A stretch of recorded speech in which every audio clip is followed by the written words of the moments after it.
안녕하세요. 네.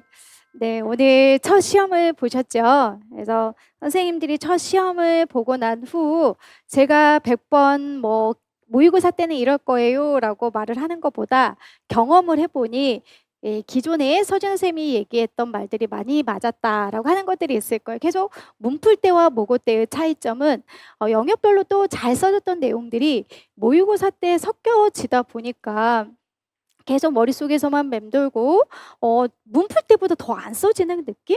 예, 더 헷갈리는 것들? 이런 것들이 분명히 있을 거고요. 그리고 그러한 결과가 또 당연한 일이다라고 생각을 하시면 되겠습니다.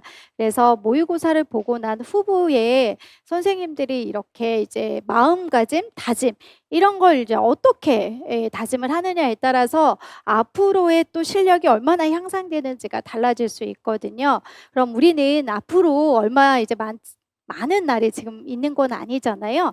그럼 마음가짐이라고 했을 때 서로 특수교사가 되기 위한 어떤 전략들, 동기들이 각각 다르긴 할 건데요. 이제 한 가지만 제가 말씀을 드리면 공부를 할 때 왜 내가 특수교사를 계속 하고 이렇게 공부를 하고 있지라고 하는 고민을 좀 한 번 정도는 했으면 좋겠습니다. 그냥 공부해야 되니까라고 하기보다는 아까 동기가 다양하다라고 했으니까요. 나는 정말 현장에 가서 우리 아이들을 만나는 게 내가 가장 하고 싶은 일이기 때문에 아니면 내가 이것을 하고 나서 추후에 나의 삶의 질도 달라지기 때문에 여러 가지들이 있을 겁니다. 그래서 계속 심리적인 것들을 선생님들이 통제를 잘 하여야만 나중에 실제 1차 아니고 2차까지 계속 우리는 시험이 있다라고 했기 때문에 그 이유를 잘 이제 조절을 하면서 넘어갈 수 있는데요. 제가 얼마 전에 이제 제가 존경하는 한 교수님을 만났어요. 그런데 이제 교수님이 해주시는 말씀이 장애만으로 존중받지 못하는 경우가 우리 아이다라고 하는 얘기를 해주면서 이 태어날 때부터 존중받지 못한 우리 아이들을 계속 유아 때부터 이제 성인까지 접하는 게 특수교사이잖아요. 그러면 그래도 우리가 특수교사라고 하는 직업을 가지고 최소한 우리 아이들을 많이 사랑해주면서 실컷 존중해주고 이런 역할을 하는 게 또 특수교사의 가장 큰 역할이지 않을까라고 생각이 듭니다. 그런 특수교사라고 하는 걸 되기 위한 과정은요, 쉽지 않습니다. 예, 쉽지 않습니다. 그것 또한 또 받아들이면서 앞으로 많이 울고 많이 좌절하고 나 이렇게 잘 맞았어 라고 하는 건 거의 없을 거거든요. 예, 정말 실망하고 내가 이것까지밖에 안 되나 라고 하는 굉장히 부정적인 생각들만 굉장히 많이 드는 시기가 될 것입니다. 그것 또한 우리가 살아가는 하나의 또 인생의 과정이기 때문에 선생님들이 그럴 수 있지, 계속 또 잘 보면 돼 라고 하는 긍정적, 그래서 비합리적인 신념을 우리가 배웠던 대로 합리적 신념으로 계속 바꾸는 연습들을 해야만 선생님들이 합격으로 그리고 성적이 쑥 향상하는 비결이다 라고 하는 걸 계속 머릿속에 명심을 좀 하시고요. 오늘 시험의 결과가 내가 생각했던 것대로 가지 않더라도 당연히 그럴 수 있지, 내가 아직까지 공부가 완성된 시기는 아니기 때문이야, 더 열심히 하면 되는 거지 라고 하는 것들을 계속 다짐을 하시면 좋을 것 같습니다. 아시겠죠? 그런데 다 미리부터 다짐하시는 그런 눈빛인데요. 예, 그 정도로 우리는 사실 공부의 범위가 어디까지 해야 되는 것이 끝이 없기 때문에 더 힘든 것 같습니다. 오늘 이제 제가 쭉 강의 계획을 말씀을 드리면, 선생님들이 오늘 이제 문제를 풀었을 때 실제 모의고사처럼 제가 출제를 하려고 굉장히 많이 노력을 많이 했습니다. 그래서 예시도 많이 바꾸고 일반 유아 책도 많이 바꾸고 실제 이 기출처럼 내려고 여러 가지 자료들도 많이 찾아봤는데요. 그러다 보니 선생님들이 내가 봤던 범위까지 있는 것도 있고 그렇지 않는 부분들까지 있다. 그래서 안 본 것에 대해서는 헐, 이게 뭐야, 실제 시험에서 나오면 어떡하지? 그럼에도 불구하고 분명히 나올 수 있거든요. 그래서 부탁을 드리고 싶은 것은 100점 만점에 20점은 그냥 날아가는 점수라고 생각을 하시면 될 것 같고요. 무조건 새로운 거, 잘 못 쓰는 거 이런 거 분명히 나옵니다. 그럼 우리는 100점 만점에서 80점 만점을 토대로 최대한 실수를 덜하는 걸로 합격을 이렇게 끌어올리는 것이다 라고 생각을 하시고요. 계속 목표를 100점 만점 우리는 사실 받을 수가 없거든요. 그렇기 때문에 조금은 좀 편안한 점수 80점에서부터 실수를 내가 1주 그리고 그 다음 주 회차마다 얼마나 줄여가는지를 계속 연습하는 게 합격의 비결이다. 이것도 제가 많이 잔소리했던 내용이죠. 자, 그래서 실질적으로 모의고사라고 하다 보니 우리가 보지 않는 일반 유아 문제들까지도 제가 이제 여러 가지 섞어서 문제를 출제를 냈습니다. 그래서 이제 이런 시험 문제를 토대로 채점도 해주고 첨삭이라고 하는 것을 해주는데요. 많이 자주를 하죠. 내가 석차를 쭉 선생님들에게 이제 제공을 하고 그다음에 카페에 이렇게 올려놓는데요. 이 석차에 대한 것들에 불만도 당연히 있을 수 있고요. 불만이라는 건 내가 이 선생님이 준 것에 대한 채점이 틀리게 채점이 됐는데 또 다른 책 내가 본 책은 이렇지 않은데? 라고 하는 것들이 또 항의도 분명히 있을 수 있습니다. 그래서 선생님들이 처음에 들어간 저희가 이제 올라가는 석차가 있을 건데 그건 진짜 점수라고 생각하지 마시고요. 나 이거 점수 채점 잘못된 것 같아요. 이 제가 본 책에서는 또 다른 것에 대한 용어로 설명하고 있어요. 라고 해서 이의제기를 해주시면 점수가 그 다음에 또 한 번 바꿔서 순위가 변경되고 다시 한번 2회차가 올라가거든요. 그러다 보니 이 석차와 관련된 부분에서는 총 한 번 1회차에도 2번씩 올라간다라고 하는 것을 기억을 하시면 될 것 같고요. 그리고 내가 석차에 대해서 너무 민감하고 여기에 좀 굉장히 어떻게 보면 석차 때문에 이게 합격이야 라고 하는 걸로 이걸로 좀 생각을 하실 것 같은 불안한 마음이 생긴 분들은 답안지를 선생님들이 쓰긴 하지만 뭐 제출을 하지 않아도 되고 여러 가지 또 방법들은 있거든요. 그래서 석차에 너무 민감하게 반응하지 않도록 좀 열심히 선생님들이 통제하시면 좋으나 그게 너무 불안도가 높으면 굳이 이렇게 답안지를 내서 석차 통계 안 내도 하시니까 안 내도 되니까 좀 융통성 있게 해주시면 되겠습니다. 자신의 마음이 가장 중요한 거죠.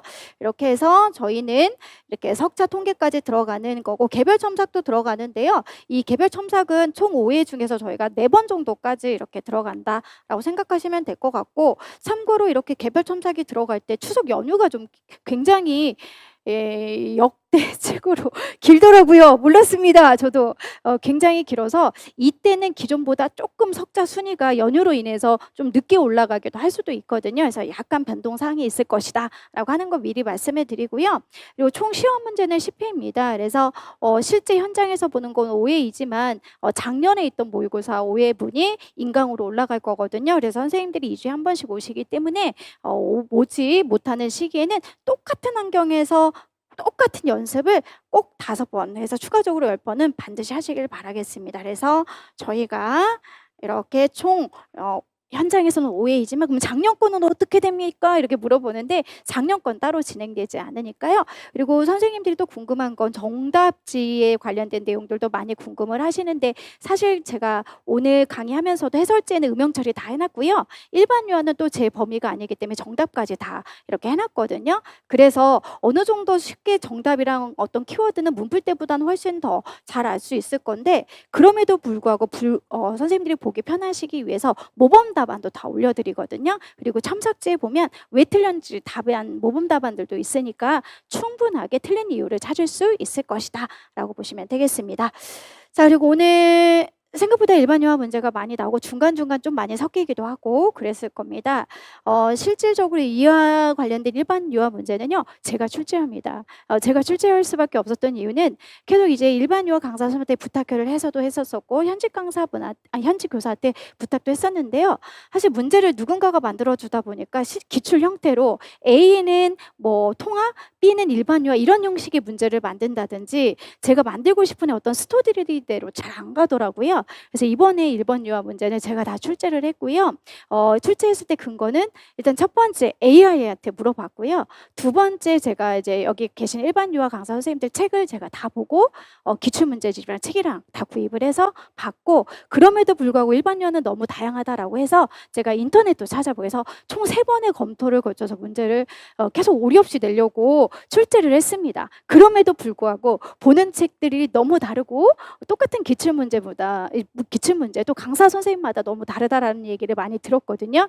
그래서 오늘 가는 그 나눠드린 정답지에도 제가 한 용어만 정답은 아니니 선생님들이 추후에 또 다른 책은 이렇게 나와 있어요 라고 많이 말씀해 주시면 더 넓게 채점할 때 제가 훨씬 더 편리하실 것 같습니다. 그래서 이제 제가 어떤 상식을 갖고 한 게 아니라 전체적인 제가 공부했던 배경 지식 이런 게 어울리겠다 다 찾아보고 문제를 마는 것이기 때문에 일반 유아한테 저한테 꼼꼼하게 선생님 이런 건 왜 이렇게 정답이에요 라고 하는 거는 좀 제가 답변을 하기가 어려울 수 있을 것 같습니다. 그러다 보니 이렇게 답변은 좀 하기가 힘들더라도 이 근거는 이거예요 라고 하는 정도만 말씀을 드릴 수밖에 없다는 걸 부득이하게 좀 이해를 해주시고요. 일반 유아는 또 일반 유아 하시는 전공 선생님들한테 열심히 좀 공부를 하시면 좋을 것 같습니다.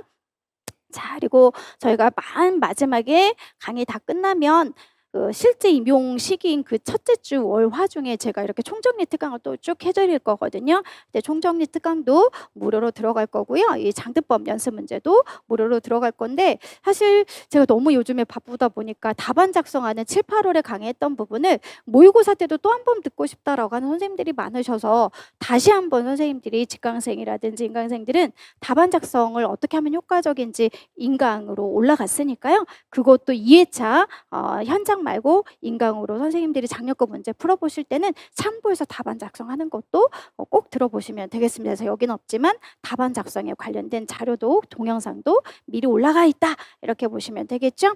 그 다음에 지금은 와닿지 않지만 2차에 대한 이제 피드백, 그래서 현직 교사와 피드백을 하는 것도 있고, 정조일 선생님 강사도 강사 선생님이 해준 강의도 무료로 이렇게 듣기도 하고, 그래서 선생님들이 이제 추후에 2차는요 저희가 합격시키기 위해서 알아서 다 해드릴 거니까 그건 추후에 말씀을 드리도록 하겠습니다. 그리고 여러 이벤트들은 지금은 뭐 와닿지 않을 것 같아서 선생님들이 쭉 한번 꼼꼼하게 보시되, 직강보다는 인강 선생님들은 여러 가지 혜택적인 부분들을 꼼꼼하게 살펴보시면 될 것 같습니다. 그리고 오늘 이렇게 수업을 실제 시험 시간 동안에 문제를 풀어보셨는데, 여기서 이제 해야 할 일은 뭐냐라고 했을 때 실제 유특 선생님들도 그렇고 초특 선생님들도 그런데요. 일반 유아에서는 A에는 어떤 과목을 볼 것이다, B에는 어떤 과목을 볼 것이다, 초등에도 교육과정 A는 어떤 영역을 볼 것이다, B에는 어떤 영역을 볼 것이다. 근데 특수도 유특은 뭐다, 초특은 뭐다, 이렇게 교육과정 평가원에서 제시된 영역이 있거든요. 그런데 그렇게 보면 저희는 공부를 할 수가 없어요. 그래서 물어보면 그냥 우리는 기존대로 공부하는 게 맞거든요. 그래서 선생님들이 여기에 있는 교육과정 A, 교육과정 B가 일반 유아 초등처럼 저희가 딱딱 정해져 있는 건 아니다 보니까 기존대로 공부하시면 될 것 같고요. 단지 선생님들은 여기서 이제 쉬는 시간 동안에 어떤 것들을 내가 좀 더 공부하면 효율적인지, 그래서 화장실 갔다 오고, 그리고 20분 정도 내가 어떤 공부를 하고, 뭐 이런 것들이 그리고 내용들을 마음속에 생각해서 쭉 검토하는, 이런 걸 쉬는 시간에 연습할 수밖에 없거든요. 그걸 쭉 잘하셔야만 A에 나온 걸 B에도 이런 거 나올 거야, 뭐 예측 가능성도 다 할 수 있고, 그런 걸 현장에서 연습하는 게 굉장히 중요한 부분이다. 그리고 이제 오늘 해설 강의를 할 때 이론을 뭐 제대로 설명해 주는 강의는 아니잖아요. 그러다 보니 답만 체크하는 식으로, 저는 이런 식으로 강의에 문제를 출제했기 때문에 답만 이렇게 설명해 주는 강의로 진행을 하겠습니다 라고 해서 간단하게 들어가도록 할 거거든요. 그래서 문제 의도 이래서 A라는 것만 정답이고 또 이렇게 쓰면 정답은 아니도록 하겠습니다 라고 하는 걸로 간단하게 제가 해드릴 거니까 꼭 6시가 아니더라도 좀 일찍 끝날 수 있어요. 왜냐하면 저희는 일반 유아에 관련된 해설 내용이 그렇게 많지 않고 제가 답만 불러드린다라고 했기 때문에 생각보다 강의는 좀 빨리 끝날 수 있다라고 하는 거 기억을 하시면서 이거는 그냥 쭉 각자 한번 읽어보시면 되겠습니다. 자, 그래서 오늘은 저희가 바로 이제 들어가려고 하는데요. 여기 있는 이제 교직연설부터 들어가려고 하는데요. 사실 교직연설부터 약간 당황하셨을 것 같습니다. 당황하라고 그렇게 문제를 일부러 출제했고요. 그 당황했던 패턴이 뭐냐라고 했을 때, 실제 유특은 최근에 쭉 보면 내용은 좀 어려울 것 같아도 모든 것들은 답안 안에 이렇게 옮겨 쓰는 형태가 교직논술이었거든요. 그런데 작년 그 이전에 초등에는 답안에 이 대화 내용에 답이 없네? 뭐 어떻게 써야 되는지가 좀 일반적인 흐름으로 가기도 해요. 그래서 여러 가지를 연습하는 게 저희가 모의고사 시기이기 때문에 여러 가지를 한번 연습해보자 라고 하는 의도에서 문제를 출제했고요. 물어보는 것도 굉장히 다양했습니다. 다양했죠. 생각보다 이렇게까지 많이 써야 돼? 뭐 이런 것도 있었을 겁니다. 그래서 일단은 많이 연습하는 건 좋으니까 이렇게 생각을 하시고요. 제가 생각했던 것보다 답이 많이 예상을 벗어났어요, 솔직히. 그래서 채점을 여러 번 했어요. 제가 채점을 한 반절 정도는 하고 왔는데요. 여기까지는 아니야. 냉정하게 처음에는 했어요. 냉정하게 하다가 어떻게 했을까요? 아니지. 다시 가자. 다시 고치고. 또 하다 보니까 모든 사람들이 내게 의도했던 답이 아닌 거예요. 그래서 아니다. 또 하고 다시 해서 정말 몇 번씩 제가 채점을 했는지 모르겠습니다. 그 정도로 실제는 더 많이 그러겠죠. 왜냐하면 더 많은 사람들이 정말 다양한 답을 했기 때문에. 그래서 오늘은 조금은 제 의도한 관련된 부분이어서 제가 생각한 의도대로만 정답을 이렇게 말씀드리도록 할 거니까요. 선생님들이 예상이 빗나더라도 제가 한 의도대로 좀 따라오시면 좋을 것 같습니다. 자, 먼저 교직논술이라고 하는 부분을 볼 때 여러 유특에서 나왔던 거, 초등에서 나왔던 거 일단 섞었거든요. 통합교육에 대한 대화 내용이고요. 여기 함정에 이제 빠졌을 겁니다. 대화 내용에 근거해서 논하시오라고 하는 거. 그래서 유특에서처럼 모든 답은 대화에 있겠거니 라고 해서 대화에서 다 찾으려고 노력을 했을 것이다. 그래서 시간이 좀 더 딴 때보다 많이 걸릴 것이다. 예, 그거 당연히 예측하고 들어갔고요. 그런데 실제 이렇게 대화 내용에 근거해서 논하시오라고 했을 때 대부분은 다 대화에 있는 거 맞습니다. 그런데 아까 말씀드린 대로 초등은 대화 내용에 근거해서 논하시오라고 했지만 대화에 없고 알고 있는 내용을 그대로 쓰는 것들이 시험 문제 출제가 됐습니다. 그런 경우도 유특도 분명히 있을 수 있기 때문에 당황하지 말아라 라고 하는 걸 말씀을 드리고 연습을 하는 게 좋을 것 같아서 이렇게 문제를 출제했고요. 그래서 이것이 있더라도 근거가 있을 수도 있고 없을 수도 있구나 라고 하는 거 첫 번째 기억을 해야 되겠습니다. 자, 그리고 이제 첫 번째 방과후 문제는 지호가 어려움을 보이는 세 가지를 제시하고 라고 되어 있어요. 그래서 선생님들이 이거 보시고 지호가 어려움을 보이는 세 가지라고 했기 때문에 세 가지니까 3점, 세 가지를 써야 1점, 1점, 1점씩 채점이 되는 거구나 라고 보시면 되고요. 그 다음 이제 한번 또 살펴볼게요. 반가로 2번 문제를 여기 이제 같이 박 교사가 언급한 팀 티칭과 대안적 교수에서 교사의 책임과 역할 내용을 각각 논하시오라고 했는데요.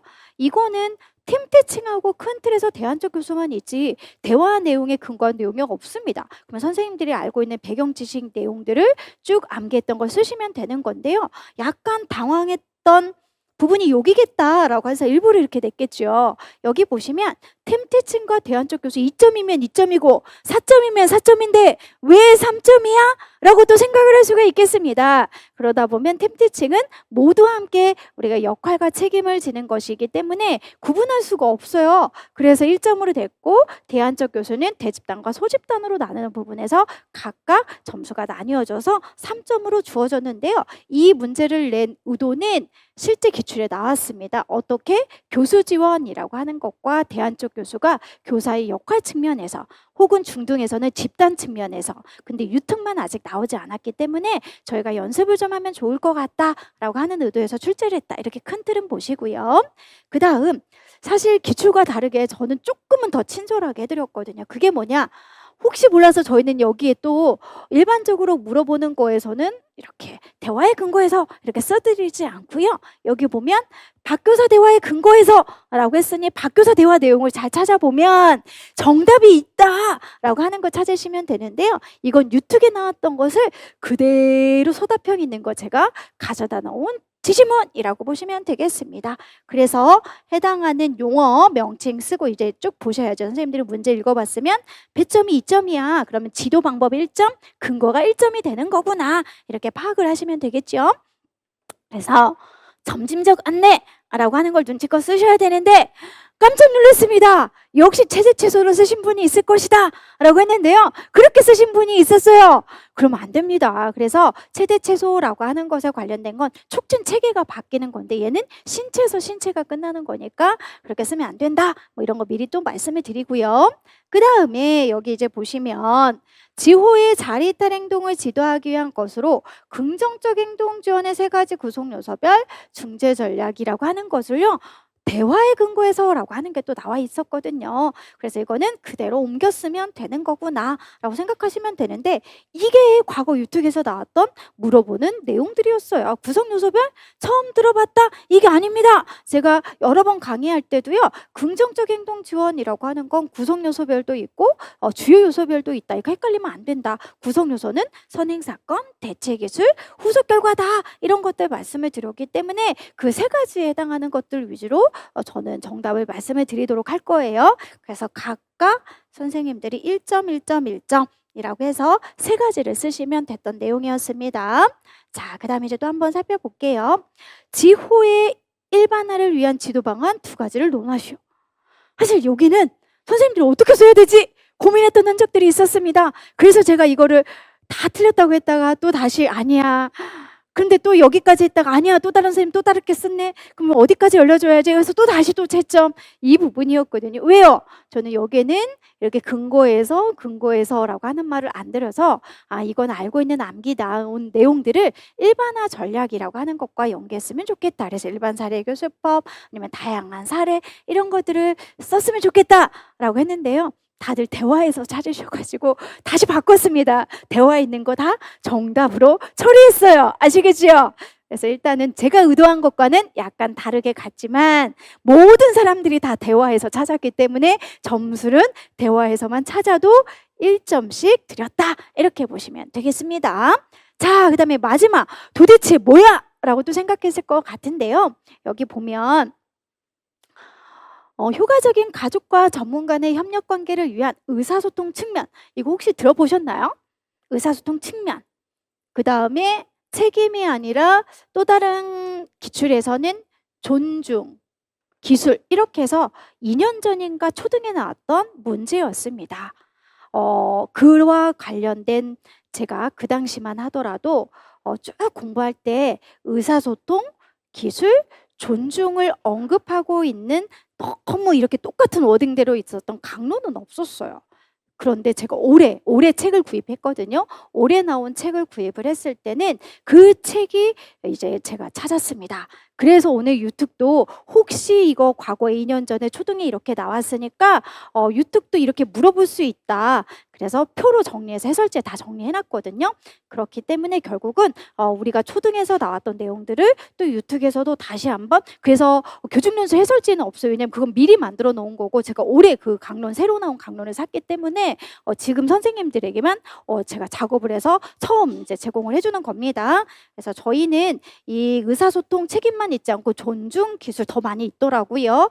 근데 역시 번역본이라 좀 내용은 어렵습니다. 그래서 얘를 이렇게 대화의 근거에서 라고 하는 게 있기 때문에 그대로 옮기면 되는 거구나 라고 생각을 하셔서 정답을 체크해 주시면 되는데, 보면 박교사 그러면 다 박교사 것만 잘 보면 다 이건 융통성 있게 뭐 할 수 있어요? 답을 다 찾을 수가 있습니다. 그런데 이거를 자기 생각을 쓰신 분들이 좀 계셔가지고 깜짝 놀라서 또 역시 제가 문제 잘못했나 이걸 또 여러 번 봤습니다. 그래서 똑같이 옮기지 않으면 그냥 다 틀렸다고 했으니까, 그리고 옮기더라도 자기 생각을 쓰지 마시고요. 근거는 근거에서라고 했으니까 근거 쓰고 자기의 의견을 덧붙이고 이렇게 정답을 쓰셔야 되겠습니다.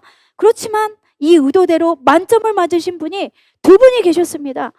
아직까지 다 채점을 하진 않고요. 반절했을 때 두 분이 계셔서 깜짝 놀랐어요. 그래도 의도를 잘 파악해서 정답을 잘 해주셨구나. 그래서 이렇게 점수가 좋으신 분들은 또 모범 답안으로 가니까요. 선생님들이 이런 책이라든지 어떻게 써야 될지 잘 고민이 되신 분들은 그걸 베껴서 또 쓰는 연습도 하시면 훨씬 더 도움이 많이 받으실 것 같습니다. 일단은 이렇게 해서 배점 다 확인을 하고 난 후 이제 선생님들이 간단하게 이제 계략적으로 도식을 하셔야 되죠. 자, 이제 볼게요. 구어 지시는 잘 이해하지 못할 때가 많아요. 그런데 그림카드로 보여주면 훨씬 쉽게 따라오더라요. 그래서 어려움을 보이는 걸 써라 라고 했기 때문에 이거를 첫째로 잘 써주셨고, 이건 점수를 주려고 낸 거니까. 자, 맞아요. 지호는 시각적인 정보를 잘 처리하는 강점이 있으니까 일상생활 가르칠 때도 그림카드를 쓰면 도움이 돼요 라고 했습니다. 그래서 저희는 이 시각적인 정보라고 했을 때 그림카드라고 하는 것도 있지만 계속 제가 유아와 초등 문제를 섞어서 출제하려고 하다 보니까 이런 문제가 초등에서는 시각적 일과표라고 하는 것과 관련해서 구조화된 교수와 실제 논술 문제가 출제가 된 적이 24년도인가 있었었죠. 그래서 오늘은 뭐 간단하게 이 부분에서는 그냥 안내 예측할 수 있도록 환경 이렇게 나갔지만, 선생님들은 항상 시각적인 정보라고 하는 건 자폐 아이들이 가지고 있는 가장 큰 강점이라는 거 기억을 하시면 될 것 같고요. 자, 그 다음은 우리 아이가 이렇게 수업이나 일상생활 가르칠 때 그림카드를 쓰면 도움이 되는데 손씻기를 잘 못한대요. 그래서 이 손씻기라고 하는 거, 저는 오늘 이 손씻기와 관련된 내용은 이렇게 점진적 안내라고 하는 걸로 냈지만요. 유튜브 기출에서는 어떻게 나왔습니까? 시각적 촉진으로 나온 거 있었었죠? 그래서 시각적 촉진이라고 하는 것도 있었으니까 또 기출도 같이 확장을 해 놓으시면 좋을 것 같습니다. 자, 순서를 몰라서 중간에 멈추거나 그냥 지나가 버려요. 또 활동 시간에는 집중하지 못하고, 여기 보면 활동 시간에는 집중하지 못하고 자리 이탈을 해서 다른 곳으로 간다. 그래서 하나, 둘, 세 가지의 어려움은 너무나 잘 쓰셨습니다. 그래서 3점 선생님들이 받으시면 되고요. 그 다음 활동할 때 우리들이 같이 팀 티칭과 대안적 교수를 하면 좋겠어요. 여기를 채점을 어느 정도까지 해야 될까 굉장히 고민을 했는데요. 여기 보면 책임과 역할이라고 했으니까 두 가지가 다 들어가야만 정답을 줄 수밖에 없습니다. 근데 대부분 선생님들이 보니까요. 대집단이라고 하는 것을 수업을 한다. 소집단을 맡고 수업한다. 이렇게 쓰면 또 특히 틀리는 거거든요. 왜냐하면 대집단, 소집단만 쓰면 역할만 쓰는 거고 대집단에서는 전체적인 수업에 어떤 책임을 갖고 쓴다. 소집단에서는 소집단에 관련된 책임은 따로 나오진 않거든요. 전체적인 사람을 대집단에서 우선적인 것으로 책임을 지니까 소집단에서만 지도한다 이렇게 쓰기보다는 우리가 보면 대안교수는 뭐였어요? 보충학습, 심화학습 이와 관련된 걸 지도하는 역할도 같이 한다. 이런 키워드가 들어가야 되거든요. 그래서 이 부분은 제가 이렇게 왔다 갔다 하면서 설명을 해드리도록 하겠습니다. 선생님들이 해설지 일쪽을 보면 답안 키워드가 이렇게 제가 다 만들어 놨는데요. 두 교사가 모든 학생을 대상으로 동등한 책임, 역할 이렇게 들어가는 게 1점인데 제가 조금 더 원했던 정답은 동등한 책임이지만 역할은 여기는 다양한 역할을 썼으면 좋겠다라고 해서 이게 제가 원했던 키워드였다라고 보시면 되겠습니다. 그다음에 대안교수는요. 당연히 여기 보이면 이제 대집단이라고 하는 것이 들어갈 거고 전체적인 수업 지도에 책임을 진다라고 하는 거 체크해 주시면 되죠. 그리고 다른 한 교사는 소집단 이렇게 나와 있는데 이렇게만 쓰면 틀린다라고 제가 말씀을 드렸습니다. 심화학습이나 보충학습에 대한 지원 역할을 통해서 아이를 지도한다까지 써주셔야 정답이 된다라고 보시면 되는데요. 이거에 관련된 걸 많이 선생님들이 봤잖아요. 잘 써지대요? 안 써지대요? 잘 안 써지죠? 그러니까 정확하게 선생님들이 키워드가 빠졌는지 안 빠졌는지를 반드시 체크해 보시면 되겠습니다. 이것도 지금 연습이니까요. 이거를 토대로 병행교수, 스테이션, 그리고 교수 지원 다 꼼꼼하게 인출하는 거 연습하셔야 돼. 이거 두 개지만 꼭 연습하지 마시고 다 하셔야 됩니다. 자, 그 다음에 살펴보도록 하겠습니다. 자, 그리고 생활습관 지도에서는 손 씻기 과정을 그림카드로 순서로 보여주면 좋아요. 처음에는 선생님이 주호손을 가볍게 잡아줘야 하면서 신체적인 도움을 줄여서 혼자 할 수 있어요. 그래서 신체에서 끝나구나. 이거는 점진적 안내 감소, 점진적 안내라고 하는 지도 방법 명칭을 그대로 써주시면 되고요. 이 근거를 그대로 옮겨주시기만 해도 정답이 됩니다. 그런데 최대 최소라고 쓰신 분들은요. 촉진 체계가 계속 달라져야 된다고 했습니다. 신체 혹은 가운데가 모델이거나 혹은 시각 그리고 마지막에 언어가 들어가는 거거든요. 아니면 내가 최대에서 최소 혹은 점진적 안내라고 하는 게 좀 헷갈려 그러면 마지막만 봐도 비교할 수 있어요. 언어가 있냐 없냐 이것만 보더라도 점진적 안내인지 최대 최소인지 구분할 수가 있으니까요. 꼭 그렇게 확인하시면 되고 최대 최소는 서답형으로 유튜브에서 많이 나왔죠. 초등도 그렇고 반드시 기억을 하셔야 되겠습니다.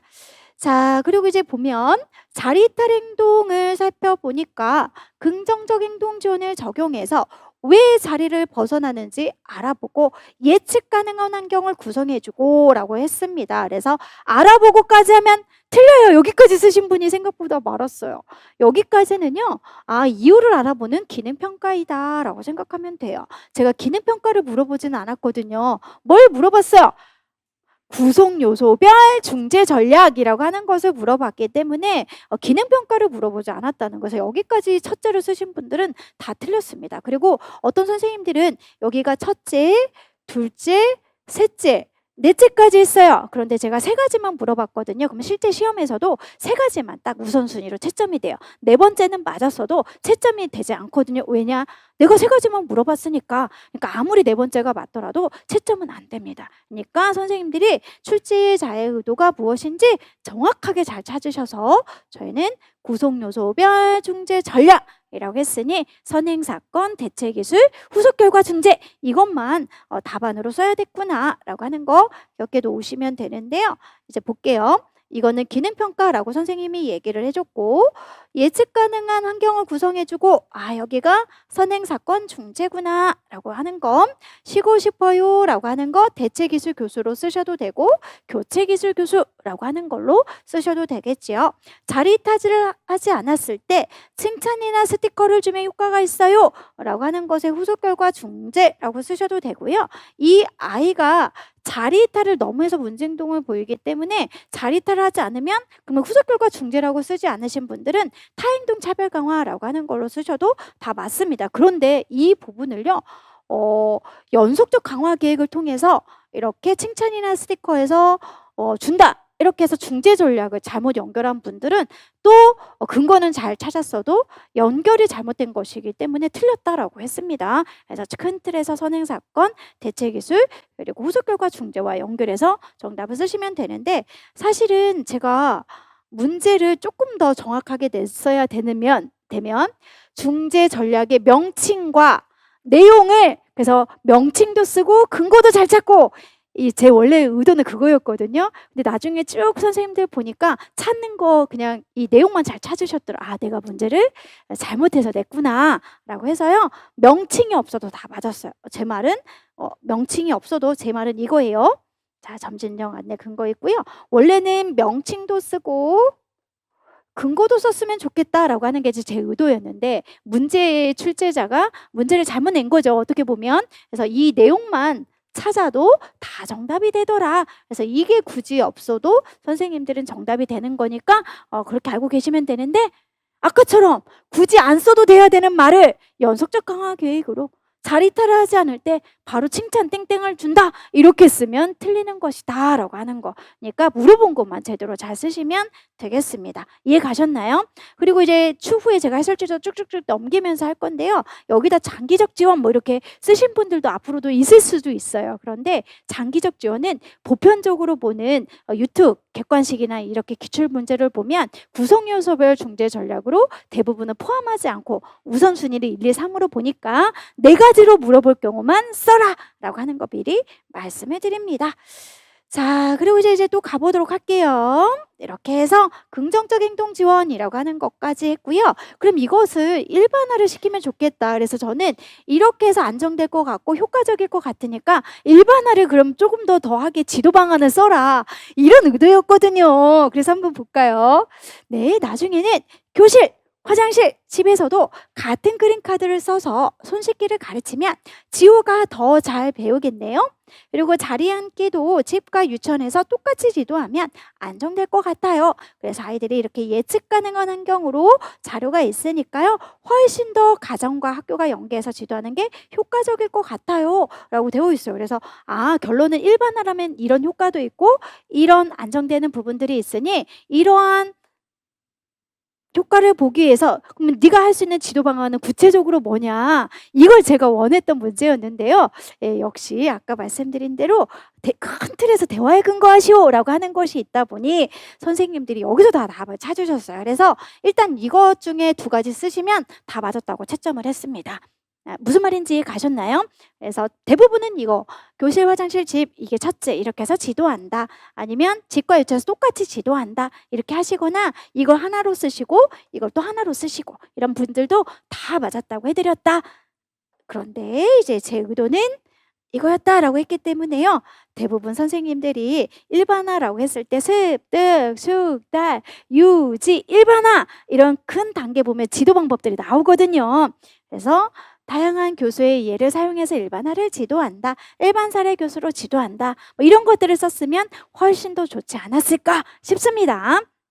그래서 이거는 이제 무시하시면 됩니다. 제가 채점자의 의도와 다르게, 출제자의 의도와 다르게 갔다라고 했으니까. 그래서 근거만 잘 찾으셔도 정답. 자, 그 다음 이제 가보도록 하겠습니다. 마지막인데요, 이 마지막은 의사소통 측면하고 책임이라고 했는데 선생님들이 생각을 쓰신 분들도 있었다라고 말씀드렸거든요. 근데 분명히 문제에서는 대화 내용에 근거하여 라고 했기 때문에 대화에 근거한 것만 할 건데요, 실제 이렇게 전화, 작년에 유튜브에 나왔던 거 혹시 아십니까? 근데 여기 의사소통이라고 하는 부분에서도 전화, 서면 이런 게 계속 키워드로 나오더라고요.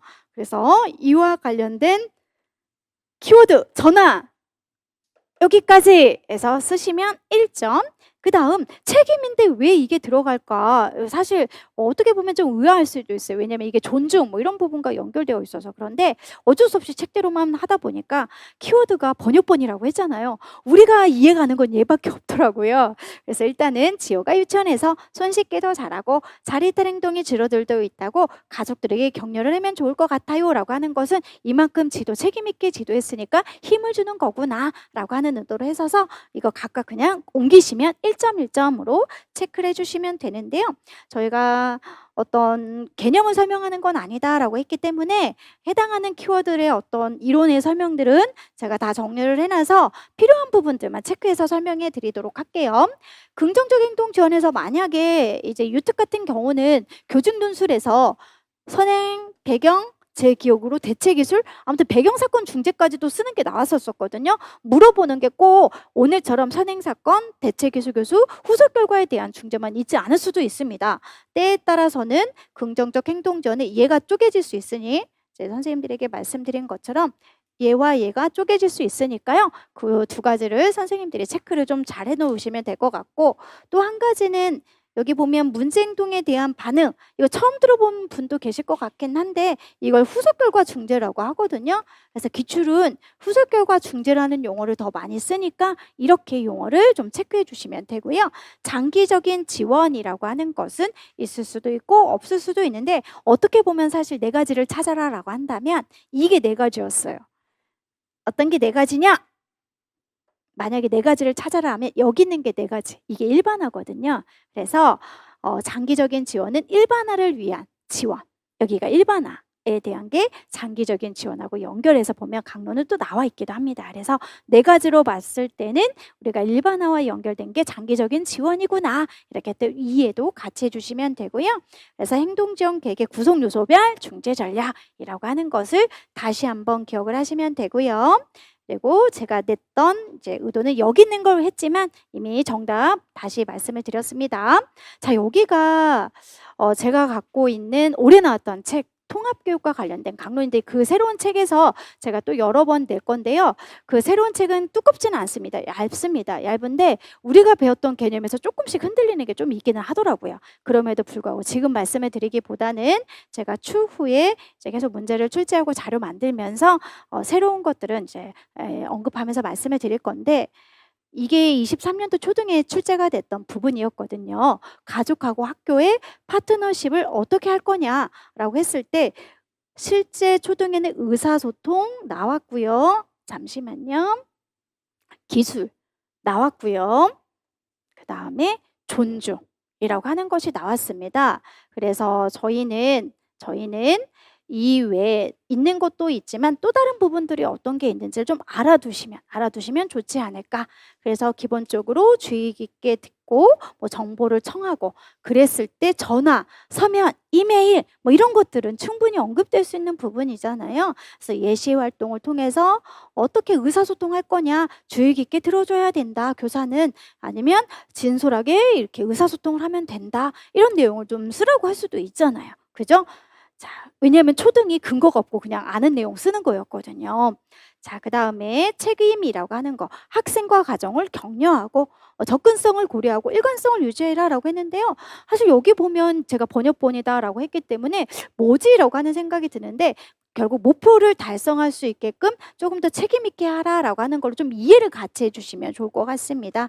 우리가 항상 구체적인 IEP 목표를 달성하기 위해서는 교육자가 어떻게 해야 돼요? 선생님들이 책임 있게 아이를 지도를 해야 되는 거죠. 그래서 달성할 수 있게끔 전략들을 어떻게 할 건지 서로 책임 있게 학부모와 공유해라 라고 하는 것의 의미로 생각하고요. 그러기 위해서는 학부모가 얘기했던 거 교사가 책임 있게 하기 위해서는 민감하게 반응하기도 하고 서로 선생님 뭐 부모님 너도 잘하고 있고 부모님도 잘하고 있어요 라고 하는 것 등 이런 거 체크해 주시면 되고요. 그 다음에 평등이라고 하는 것도 있더라고요. 이제 보시면 IEP 초안을 보내는 대신에 진보에 대한 자료를 가족에게 미리 제공을 해서요. 개발하는 데 있어서도 선생님과 가족이 이제 같이 평등한 입장에서 시작한다라고 생각하시면 좋을 것 같습니다.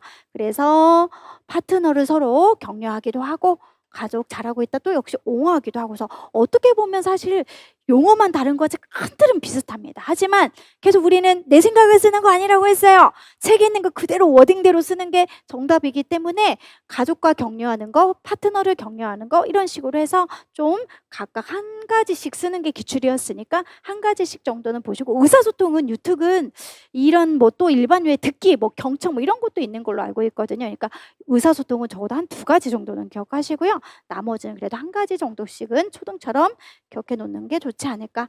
그리고 배우고 노력하는 자세도 지니고, 그리고 필요할 때는 행동을 어떻게 취할 건지, 학부모에게 행동을 어떻게 취할 건지, 그럼 여기도 이제 서비스 개별화를 할 때 어떻게 해줄 건지에 대한 예시도 나와 있습니다. 그리고 신뢰는 신뢰, 그냥 그대로 기억하시면 되겠죠. 그래서 믿는 거죠. 그리고 존중해 주는 거, 그래서 소중히 여기고, 학생을 소중히 여기고 예의도 갖추고, 그래서 학생, 가족, 존엄하다, 소중함을 증진시키는 이런 사례들도 기억해 놓으시면 되겠습니다. 아무튼 이게 올해 나온 강론이었습니다. 아시겠죠? 그래서 교직 논술에 기반이 되는 걸 저희가 쭉 한번 살펴봤습니다. 자, 이제 교육과정 A라고 하는 것을 저희가 살펴보려고 하는데요. A는 쉽게 선생님들이 쓸 거라고 생각이 들었는데 생각보다 진단 기준을 정확하게, 명확하게 쓰신 분들이 많이 없었습니다. 이제 한번 볼게요. 우선 문제부터 보고 답을 이렇게 보고 왔다 갔다 하도록 할 건데요. 가 기억에 해당하는 DSM-5의 4배 스펙트럼 장애 진단 기준을 쓰시오라고 했는데, 이 부분이 실제 17년도 유아에 관련된 부분이 2가지 쓰는 것도 있었었고, 이제 유초 입장에서만 본다면 25년도 초등에는 얘 자체를 쓰는 게 문제가 출제가 되기도 했고, 그래서 오늘 문제에는요, B에 보면 4가지가 있다. 그 중에서도 항상 우리 아이들이 특별한 것을 좋아하는 것과 연결해서 어떻게 문제를 낼까 고민을 할 때 제가 그래, 여기저기 보면 아이들이 굉장히 좋아하는 게 나와 있지. 그게 한정적이고 제한적인 흥미라고 하는 부분의 3번째를 한번 써보는 걸 내보자 라고 했는데요. 다 대부분 2번째로 써서 제가 엄청 당황했습니다. 동일성에 대한 고집, 판에 박힌 일과 이런 걸 좀 많이 쓰셨어요. 그래서 전체적으로 기억이라고 하는 부분을 보니까 공룡만 넘어져서 공룡만 지금 계속 나오니까 공룡에만 집착하는 것들이 나온다라고 생각하시면 좋을 것 같아서요. 제가 원했던 정답은 선생님들이 이렇게 쭉 해설지를 보시면 답만 체크하는 형식이다라고 말씀을 드렸기 때문에 페이지 6쪽에 보시면 이렇게 정도나 초점이 비정상적인, 매우 제한적이고 한정된 흥미인데 워딩대로 너무 쓰면 좋은데요. 대부분 여기만 쓰셔도 매우 제한적이고 한정된 흥미, 제한적이고 한정된 흥미, 이게 번역본마다 다르기 때문에 이 키워드만 들어가시면 다 맞았다고 해주시면 될 것 같습니다. 자, 그 다음에 이제 볼게요. A와 나는 짧은 만화 대화와 관련된 것이다. 가의 니은의 자리 배치가 효과적인 이유를 쓰고 나의 화려한 디귿에 들어갈 말을 써라라고 했는데요. 실질적으로 여기 있는 부분은 조금 우리가 유특 수준에서는 확장된 개념이다라고 보시면 좋을 것 같습니다. 자, 제가 민수를 어떻게 지도하면 좋을까요? 어머니께서 민수와 그림을 그릴 때 민수 옆에서 그리면서 지도해 보시면 어떨까요? 라고 했는데요. 이거는 강론의 내용을 보시면 대화를 뭐 할 수 있다? 우리가 옆에서 앉아서 주도적으로 이끌 수 있는 부분이 나옵니다. 그래서 페이지 7쪽의 내용을 보시면 이렇게 나와 있었어요. 그래서 짧은 만화 대화와 일반적인 대화의 차이는 그림을 그린다는 게 차이. 이것도 좀 알아두시고요. 일반적인 대화는 얼굴을 마주 보면서 우리가 상호작용을 하는 거잖아요. 그런데 짧은 만화 대화는 옆에 앉아서 그림을 그리며 대화를 한다는 것이 차이다. 근데 자리 배치는 우리가 옆에 앉은 이유, 학생이 대화를 주도하는 것을 도울 수 있기 때문이다 라고 하는 것과 관련해서 정답을 써주시면 됐던 문제였습니다. 자, 그리고 이제 또 한번 살펴보도록 할게요. 동그라미 2번은 기존의 유특에 나왔던 대로 좋은 말 다 쓰면 돼요. 우리 쿠키 문제 나왔던 거 생각나시죠? 같이 먹자, 나눠 먹자 이랬던 것처럼 우리가 보는 이 티라노라고 하는 것의 전반적인 거 보면 뭐 한다? 끄덕이면서 그래 같이 놀자, 함께 놀자 이 키워드만 들어가면 다 맞았다고 해주시면 되는 게 디귿입니다. 그래서 선생님들이 여기 말풍선은 제가 아무리 하려고 해도 그림을 그릴 수가 없어서 생략했으니 쫙 보시면 아 이런 문제가 좀 더 나올 수는 있겠다. 그런데 선생님이 이 문제를 냈을 때가 제가 샘플로 봤던 게 15년도 유특 문제거든요. 15년도 유특 문제를 보면 기억이 나시겠지만 기억나셔야 돼요. 15년도 유특에 티라노 공룡이라고 해서 파워카드가 먼저 문제가 출제가 됐어요. 그때 파워카드는 시나리오가 문제가 출제가 됐던 거 생각나죠? 시나리오와 관련된 부분이 문제가 출제가 됐고 사회적 상황 이야기랑 세트가 나왔던 게 그 당시 기출문제였습니다. 그런데 저는 작년에 중등에 짧은 만화 대화가 나와서 짧은 만화 대화랑 여기는 시나리오랑 섞지 말고 휴대용 파워카드랑 한번 섞어보자 라고 하는 걸로 문제를 출제를 했어요. 그래서 얘는요 파워카드 중에서도 휴대용 혹은 명암 크기의 파워카드라고 하는 것과 관련된 걸로 내 차례를 기다리며 같이 하자라고 말해. 우리 모두 즐겁게 놀 수 있어. 그래서 내가 디귿에 대한 내용을 잘 모르더라도 여기 있는 거 그대로 갖다 옮기면 디귿의 내용 똑같은 말이다 이렇게 생각하시면 되는 거죠. 그래서 눈치 있게 선생님들이 좋은 말이 있으면 여기 있는 것도 가져다 쓰면 되는 거구나 라고 생각해 주시면 되겠습니다. 그래서 저희는 파워카드의 전략의 요소 중 다 해당하는 것이 무엇인지 써라 라고 했기 때문에 여기 이제 한번 가볼게요. 있는 거 중중중 해결 방안이라고 하는 거 이제 같이 놀자라고 했으니까 넘어가고요. 파워카드의 전략의 요소 하면 딱 두 가지가 떠올라야 되는 거예요. 그 중에 간단한 시나리오, 이걸 저희는 또 다른 강론에서는 스크립트라고 하거든요.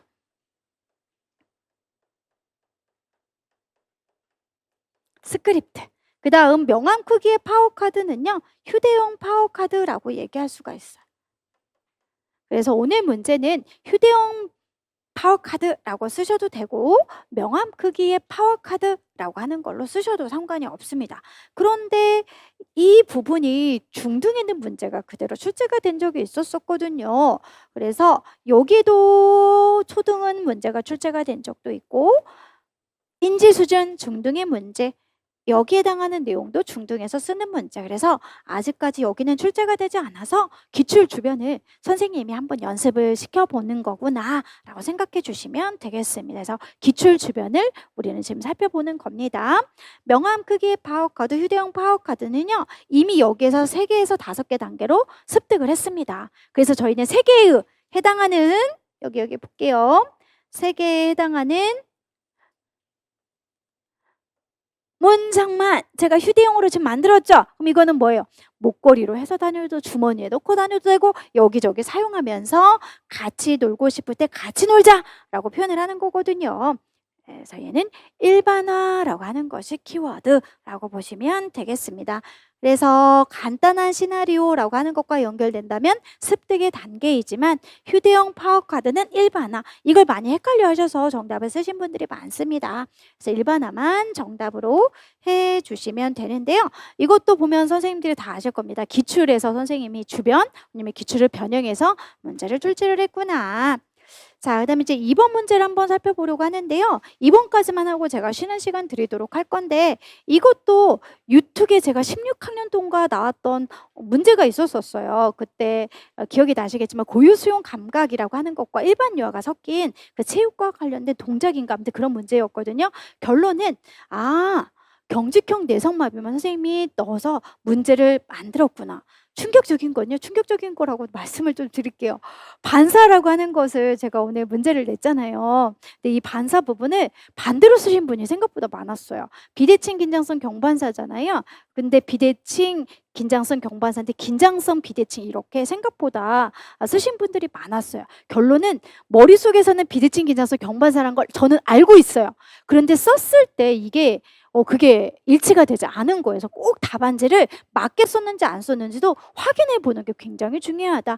지금은 1점씩 깎이는 건데요. 나중에 1점이요. 5점이 깎이는 거고 6점이 깎이는 거고 많게는 10점까지 실수를 하신 분들도 분명히 나오거든요.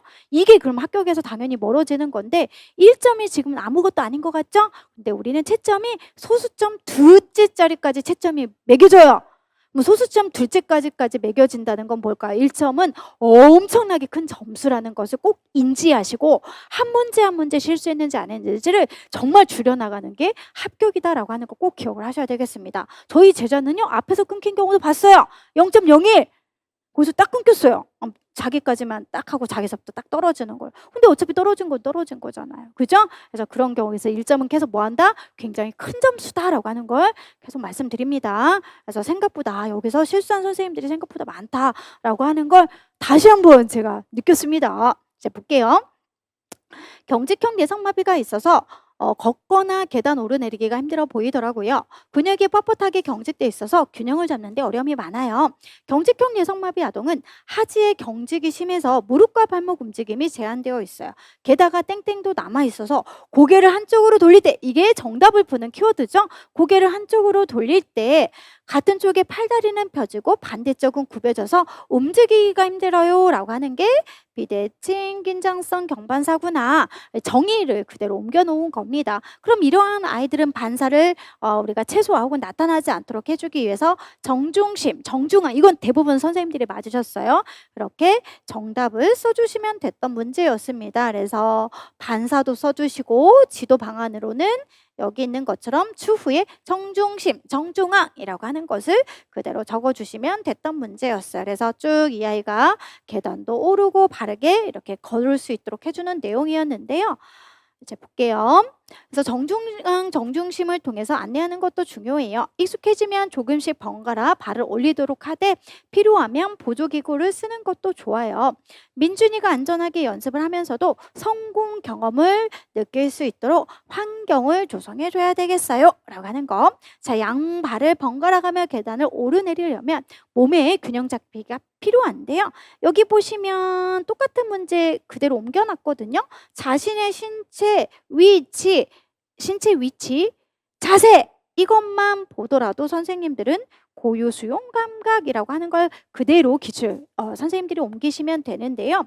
이 고유 수용 감각의 정의를 써라 라고 한다면 그냥 이거 쓰시라고. 고유 수용 감각이 굉장히 강론마다 내용이 길거나 어려워요. 그래서 간단하게 써라라고 한다면 신체 위치 자세라고 하는 걸 꼭 머릿속에 검토하시고 점검하시고 이대로 정의를 암기해 놓으시면 되겠습니다. 평형이나 움직임에 대한 정보를 파악해서 중추 신경내 전달 감각인 고유 수용 감각과 전정. 그래서 이쪽은 전정과 연결해서 살펴보시면 되는데요. 한 가지가 더 있어요. 나중에 보면 촉각이라고 하는 것도 굉장히 중요하구나. 그래서 고유 수용 감각, 전정 감각, 촉각이라고 하는 것이 자세 반응. 그럼 선생님들이 조금 더 오늘 문제는 출제 않지만 자세 반응이라고 하는 건 뭐가 있을까요? 정의 반응도 있고 보호 반응이라고 하는 것도 있고요. 평형 반응이라고 하는 걸 촉진할 수 있는 그런 감각들이구나 라고 하는 것도 반드시 기억하셔야 되겠습니다.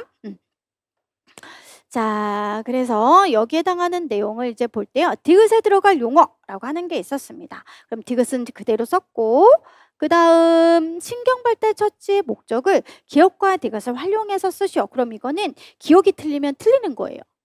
무슨 말인지 이해 가셨죠? 기억이 틀리면 틀리는 겁니다. 왜냐하면 내 생각을 쓰는 게 아니고 일반적인 개념을 물어본 것이 아니기 때문에 특히 실제 기출에 나왔던 개념을 대입을 하면서 저희가 풀어보는 거거든요. 그래서 비대칭 긴장성 경반사, 목반사, 정주 여기 보시면 이제 신경발달 처치라고 하는 부분에서요. 비전형적 움직임 패턴을 억제하래요. 그럼 여기서 말하는 비전형적 움직임 패턴은 우리는 비대칭 긴장성 경반사가 되겠고요. 필수적인 자세 반응을 포함한 전형적인 움직임을 촉진하는 건 뭐였습니까? 고유 수용 감각이거든요. 그래서 우리가 비대칭 긴장성 경반사는 억제하고 고유 수용 감각은 촉진한다. 이렇게만 써주시면 됐던 문제고 실제 기출이었습니다. 자, 그 다음 보도록 할게요. 여기까지 지금 잘 따라오고 계시죠? 반가로 3번은 제가 이거를 아까 말 그대로 일반면은 3번 정도를 제가 검토하고 한다라고 했잖아요. 그래서 제가 찾았던 그 자료는 이 부분이 기초적 움직임 기술이었는데 기본적으로 많이 쓰셨더라고요. 그래서 기본 쪽도 다 맞는 걸로 채점을 해주시면 될 것 같습니다. 그래서 기초적 움직임 기술도 맞고 기본적으로 대부분 선생님들은 오히려 기본적으로 많이 써주셨더라고요. 그 다음 반가로 4번은 좀 제가 생각했던 것보다 굉장히 열린 정답으로 선생님들이 다양하게 생각을 했다. 교수적 수정 혹은 교육과적 수정에 관련된 부분은 계속 저희가 이소영 교수님의 1판이 아닌 2판으로 보는 거거든요. 1판은 정말 뜬금없이 작년에 1판에서 샌들과 관련돼서 나왔잖아요. 그전에 계속 2판인 교육과정 수정이라고 하는 부분하고 연결해서 나왔었어요. 그래서 오늘도 교수적 수정과 관련해서 샌들이 아닙니다. 과 관련해서 리을 미음의 공통적으로 해당하는 수정 요소. 근데 이 부분을 선생님들이 조금 더 다양하게 생각하신 것 같더라고요. 수정 요소를 쓰시오 라고 했거든요. 그래서 물어보는 방식이 교수적 수정의 유형인지, 여기 다시 볼게요. 교육과정 수정의 유형에서 쓰는 건지, 아니면 수정 요소에서 쓰는 건지, 아니면 조금 더 깊게 들어가서 수정 대상이 또 나오거든요. 그 안에서 쓰라고 하는 건지 다 답이 달라요. 그런데 이 부분이 생각보다 다양하게 쓰셨더라고요. 그래서 문제 의도한 부분을 저희가 풀기 위해서 한번 이렇게 지문 가볼게요. 오늘은 동물 친구처럼 몸을 움직여 볼 거예요. 우리 모두 자기 몸에 맞게 할 수 있는 만큼만 해도 괜찮아요. 먼저 토끼처럼 깡충깡충 점프해 볼까요? 뛰기 어려운 친구는 두 손으로 귀 모양을 만들고 상체만 움직여도 돼요. 그래서 활동을 조금 더 이 아이가 쉽게 할 수 있게끔 해준 거죠. 그래서 활동 쓰면 되는 거였고요. 여기도 마찬가지로 점프하기 어려운 친구는 앉아서 두 손으로 배를 꽁꽁 잡고 퐁퐁 이렇게 소리를 내요. 그래서 수정 요소를 보면 활동밖에 없습니다. 그래서 냉정하게 할까 말까 하다가 그래도 활동도 들어갔잖아 라고 해서 활동으로 그대로 정답만 써주시면 됐던 거거든요. 그래서 수정 요소에서 물어봤구나, 수정 대상이 아니었구나. 그런데 제가 정답을 보니까 샌들의 근거에서 활동의 단순화로 쓰신 분들도 계시고요, 수정 대상 안에서 활동 방법으로 쓰신 분도 계셨고, 활동 난이도도 쓰신 분도 계셨어요. 사실 이거를 구분할 수는 없어요. 구분할 수가 없어서 제가 활동을 한 거거든요. 근데 다 맞았다고 해드렸습니다. 아마 시험도 굉장히 열릴 건데 여기서 중요한 건 계속 물어보는 대로 쓰는 연습을 해야 되는 게 저희잖아요. 그러니까 수정 요소면 수정 요소, 수정 대상이면 수정 대상, 아니면 여기 있는 것처럼 유형이면 유형, 이거 안에서 좀 문제를 정확하게 좀 파악하는 걸 연습하자, 이렇게 보셨으면 좋을 것 같습니다. 자, 그래서 여기까지 하고요. 그리고 쉬는 시간 동안 질문 받고 또 이어서 진행을 하도록 하겠습니다.